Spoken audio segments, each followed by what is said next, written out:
In this video, I will tell you about managing layer visibility in viewports. So we have made this drawing and we have added lots of different viewports in different layouts. In the previous lesson, we have also added this elevation layout in which we have these two different viewports. In the first one, we have the front elevation and here we have the east elevation. Now, all of these drawings are currently assigned on different layers, and the layer property will behave uniformly for all of these drawings as they are connected directly with the model space.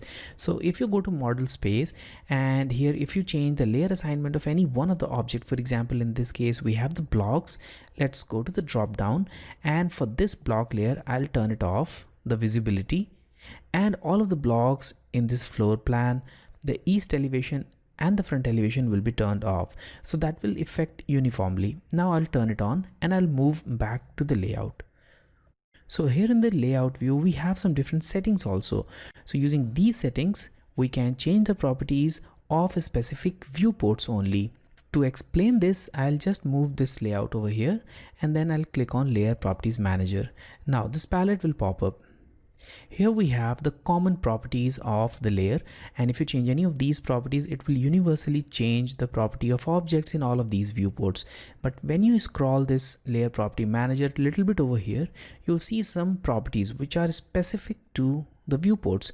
Right now you may not be able to see the name tag, so right click on any one of them and select this maximize all columns.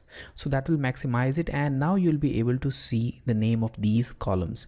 So here we have this new VP freeze or new viewport freeze, and here we have the viewport freeze. So let's select this one, and here you can simply see the block and its viewport freeze option.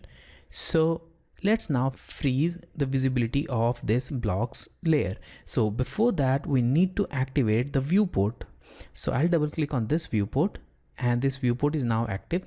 Now click on this VP freeze and look at the blocks. So we don't have the block here. Also the second block has been removed, but we still have the block here, although they are on the same layer.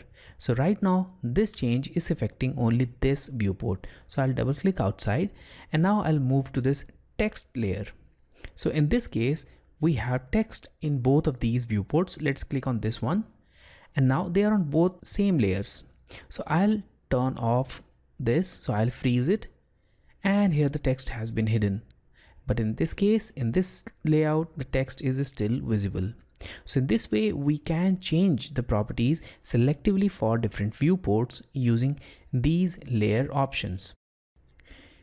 You can not only change these options, the freeze and thaw option, but you can also change some other options which are related to the viewport. For example, I'll just scroll it a little bit towards right side, and here we have the viewport line weight option.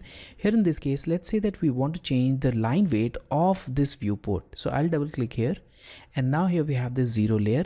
I'll change its line weight and I'll assign a line weight of 0.5 mm.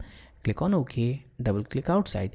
Now the line weight of objects in this viewport are changed. So when you zoom into this, you'll notice the difference. In this case, the line weight can be clearly seen, and here we have the normal default line weight, and the difference is quite visible now. So I'll once again double click inside and I'll change the line weight to its default value and click on OK. Now double click outside.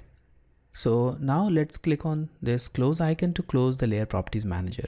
In most of the cases, this viewport boundary is a big distraction, and we may not want this viewport boundary to be visible in many of the cases. So in order to hide these viewports, you can use a workaround.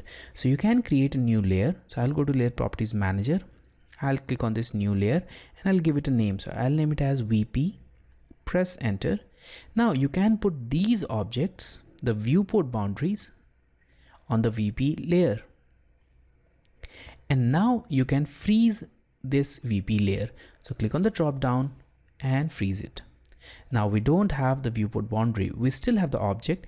If you double click here, the viewport will be active. You can zoom in, zoom out, or you can do other modifications, but the viewport boundary is now invisible. So double click outside and we have only these clean drawings. So in this way, you can change the layer assignments selectively for different viewports in AutoCAD.